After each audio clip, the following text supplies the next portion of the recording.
Hey there, welcome back to See What We Can See. I'm John. It's wintertime and there's snow on the ground, but that doesn't stop the invasive Japanese honeysuckle. Let's take a closer look. Winter often feels like a time of dormancy, a season where nature rests. But look closer and you'll find exceptions. Here among the snow and frost, Japanese honeysuckle, Lonicera japonica, reveals its defiant spirit, with blooms braving the cold. Beautiful? Absolutely. But beneath that beauty lies a complicated story.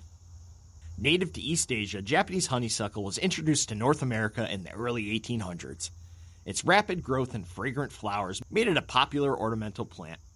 It was also used for erosion control, covering hillsides with its thick, sprawling vines. But what started as a gardener's delight quickly turned into an ecological problem. Japanese honeysuckle adapted too well to its new environment, spreading aggressively and outcompeting native plants. Today, it's considered one of the most invasive species in North America. What sets Japanese honeysuckle apart from many other plants is its ability to thrive in winter. Unlike most native species that go dormant during the season, Japanese honeysuckle stays active. Its semi-evergreen leaves remain, and in some cases, like what you see here, it even blooms, defying the cold and snow. This year-round activity gives it a significant advantage. While native plants conserve their energy, Japanese honeysuckle continues to photosynthesize and expand its reach. Over time, this can dramatically alter the landscape.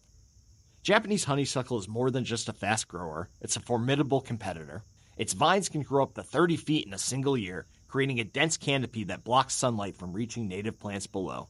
This smothering effect doesn't just impact ground cover plants. As it climbs, the honeysuckle can girdle trees, restricting their growth and eventually causing structural damage. Its invasive nature reshapes entire ecosystems, reducing biodiversity and weakening habitats for wildlife.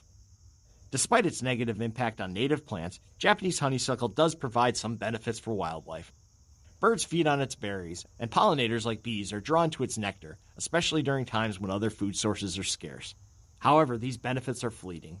By dominating the landscape, Japanese honeysuckle reduces diversity of plants available to wildlife, creating a less stable and sustainable ecosystem in the long run. Japanese honeysuckle is easy to spot, even in winter. Its opposite leaves are paired along twisting woody stems.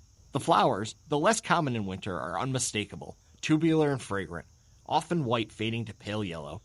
If you're exploring a snowy landscape and see a vine weaving its way through trees and shrubs, there's a good chance it's Japanese honeysuckle. Managing Japanese honeysuckle is a labor-intensive task, but it's essential for preserving native ecosystems.